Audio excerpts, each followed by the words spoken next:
Mucho antes de la emotiva Toy Story 3 y ese adiós vaquero de Woody con Andy, estuvimos muy cerca de tener una Toy Story 3 muy diferente que hasta tuvo el visto bueno de Disney y que pudo haberse llegado a hacer. Hablé con Jim Herfel, el responsable de escribir estos dos guiones, que me contó qué fue lo que pasó y qué fue lo que nos perdimos. We now return to Mira Akien and Contre with our latest interview. I was very hot coming off of Meet the Fockers, and I went to Disney. I mean, I got a call from my agent at CAA. It was like, everybody's trying to hire you for something. Do you want to take a meeting on Toy Story 3? And I was like, of course. Like, I love the Toy Story movies, and it's gonna get made.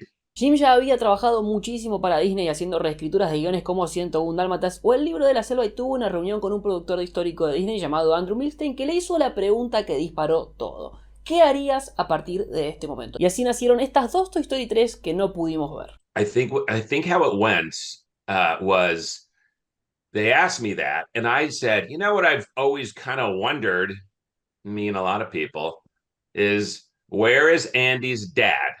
Right? There's Yeah. no dad. It's like Disney's famous for not having moms around. There's no dad in Toy Story. So you kind of got to believe he's dead because, I don't know. There's just no mention of the guy. I don't know. And then at some point, one of us went into the whole, oh, interesting. Either Andrew may have said, "Oh, well, we've thought about that as well, and we were thinking maybe we would do a story about, his mom meeting somebody, and then the toy who has a child, and then." I honestly can't remember who, but we were immediately riffing on that. En Blended Family o Familia Ensamblada, como la podríamos llamar, íbamos a ver a la mamá de Andy estableciendo un nuevo vínculo con el entrenador de béisbol de Andy, y a partir de aquí se iba a formar una nueva familia, porque el entrenador de béisbol tenía una hija de más o menos la misma edad que Andy. Todos ellos se iban a ir de vacaciones a México y por supuesto iban a llevar algunos juguetes que, o casualidad, se iban a perder en el transcurso del aeropuerto hasta el lugar donde iban a estar hospedándose. A partir de acá, detalles más, detalles menos, iban a terminar perdidos en el medio de la selva, donde iban a descubrir una sociedad de juguetes que no habían tenido nunca un dueño y que nunca habían jugado con ningún ser humano, que parecían estar viviendo en la mejor de las libertades absolutas y en un paraíso. De hecho, el nombre que Jim le pone a esta ciudad es Utopia, jugando justamente con utopía y toy, juguete en inglés. La historia iba a terminar con un casamiento entre la mamá de Andy y este nuevo señor, y una nueva familia formada. At some point, when I was well into the script, I was talking to some of the executives, and we were riffing about something. I wasn't writing the script. I still probably developed the treatment, outlining it. Yeah.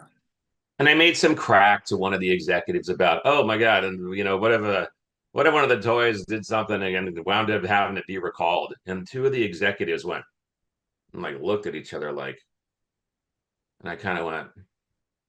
So then I continued, I just kind of went, what was that about? El segundo guión se iba a llamar Recall Toy Story o Devolución, y nos iba a mostrar a un boss que iba a empezar a presentar fallas técnicas a nivel global. Por eso la fábrica responsable de crearlo, que estaba en Taiwán, iba a mandar un mail a todos sus compradores diciendo que lo podían devolver a cambio de un juguete nuevo, porque claro, ellos se iban a encargar de destruir a este juguete que había salido fallado.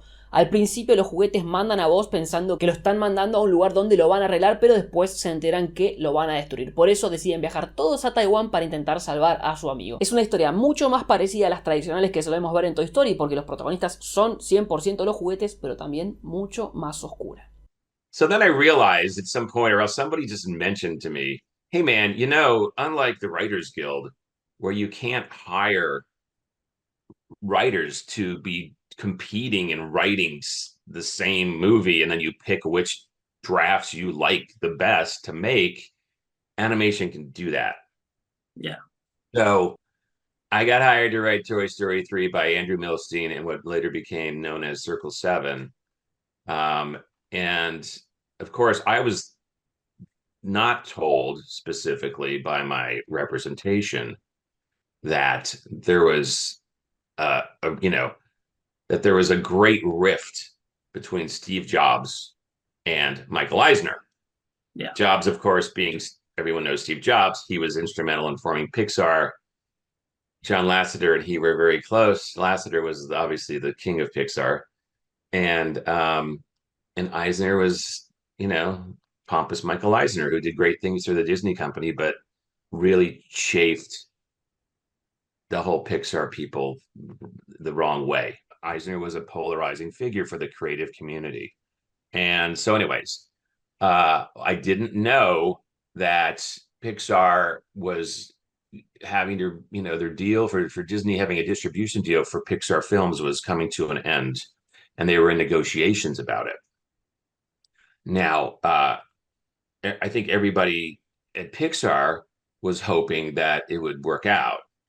But to play kind of, poker or the game of chicken, if you will, like who's going to veer the car off the road first. Eisner said, "Look, we own the rights to the characters and the films you've already made for us.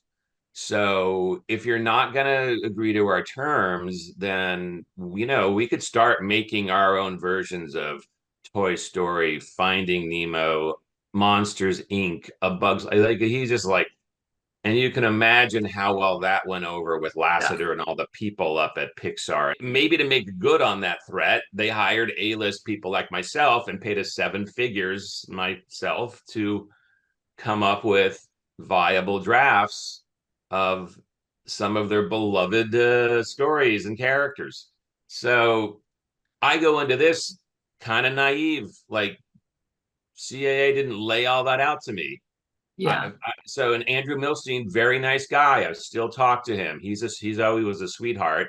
He was just, doing the job he was paid to do.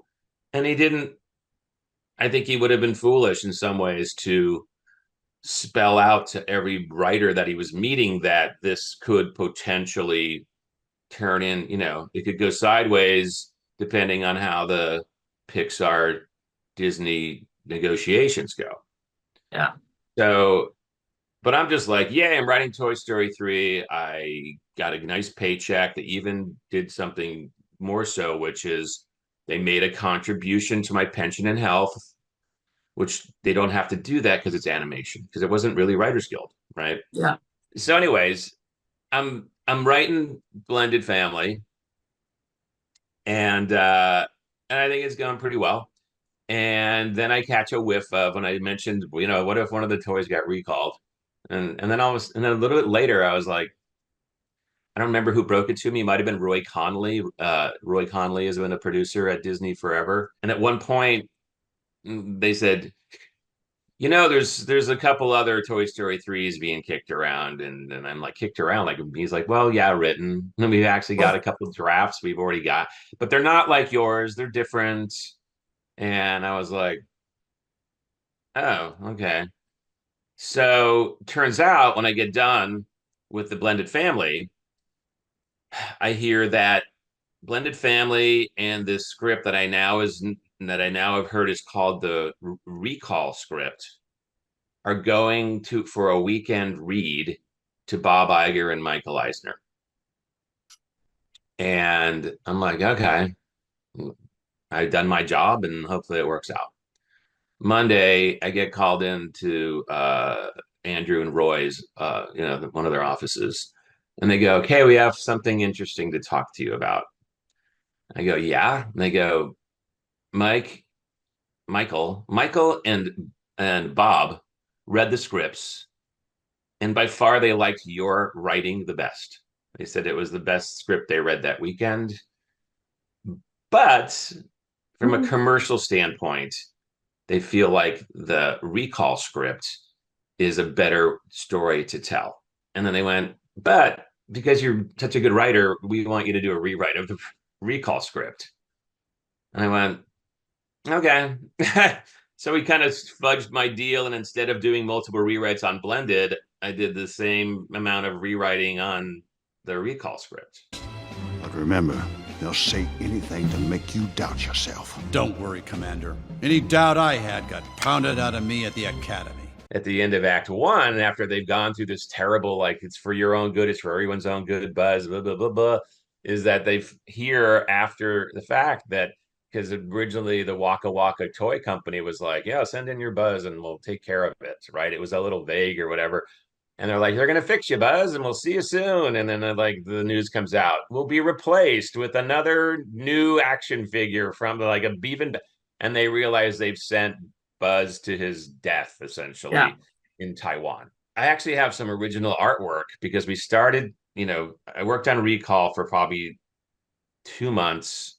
And then once I finished that draft, they said, this is it. We're getting a director. We're going into production, right? Circle 7. We were the first animated picture at Circle 7 to start production.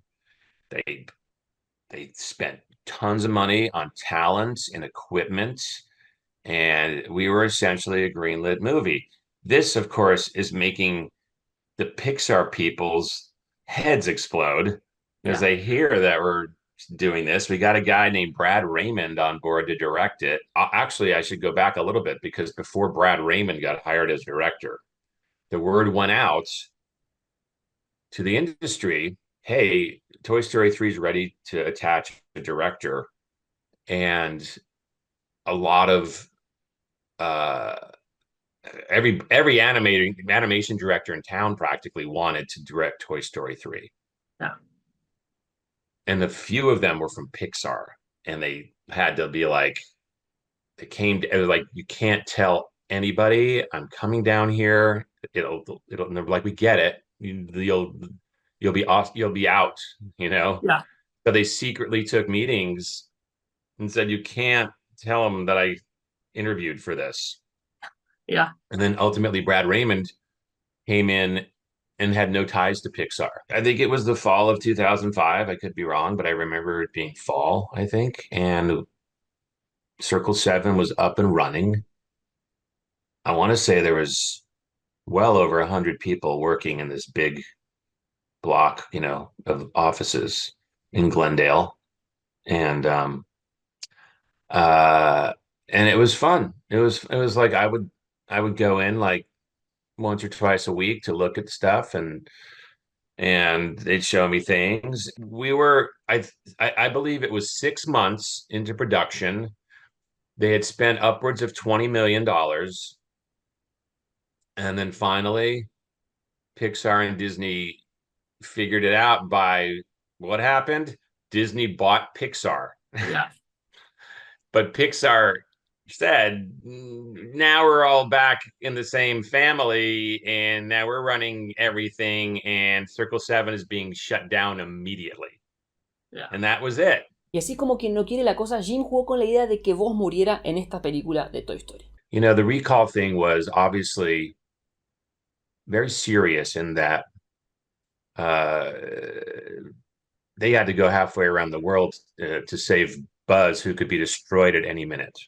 Yeah, and I think because I read this a few days ago as well, there's like the idea, there's no too many things that are known publicly about the two scripts that you wrote, but one of the things that is like published about Recall is the idea that Buzz was going to die at some point. Yeah.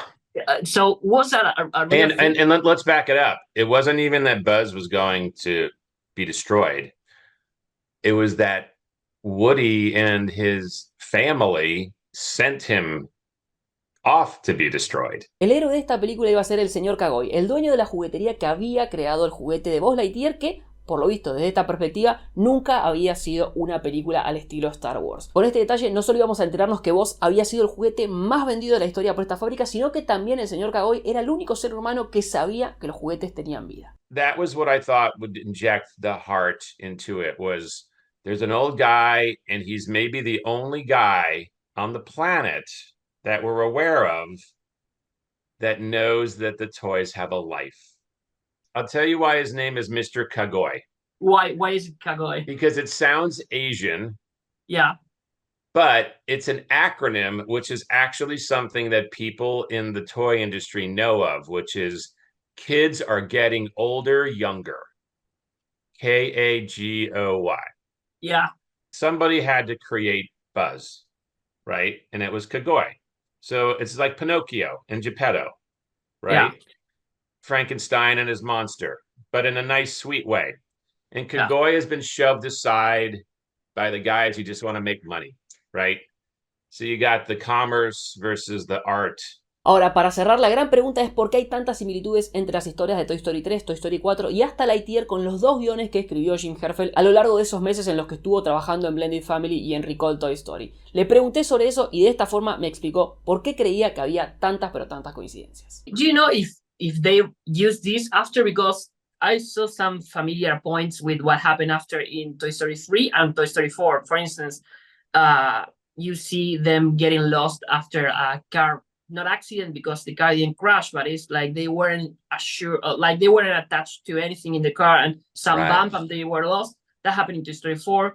And then I think with Toy Story 3, I have Boss getting malfunction as well. You see them that he has like a switch that makes him go evil to good, not Yeah. evil, but so do you know if like were you consulted to for those movies for them to use those ideas? You know, a few people have asked me this. Now, I have to admit, I did see Toy Story 3 and I haven't seen 4. Oh yeah. And you can imagine me watching 3 was kind of a bummer. Yeah. And I had spoken to some people indirectly that had worked at Pixar, and a lot of them swore across, a couple of people that I kind of had a conversation with said, "Oh, everybody at Pixar was fully aware of what you were doing, Jim." And most of them, they said, intentionally didn't read anything. The same happens with Socks and Comet. You have Comet as the cat from Dax in Yes. Recall, and then a cat appears on Lightyear. That Yes. is like so. Yes. What about that? Yes. You know what? We'll never know. I feel like I know if it was me and I was at Pixar and I would be like, don't show me anything. And then if Yeah. stuff overlaps, as it does in Hollywood, people generate ideas. Ideas Yeah. are one thing, execution is another. So many people that aren't in our industry go, "Oh my God, Hollywood stole my idea and made a movie and I blah blah blah." Like 99% of the time, coincidence.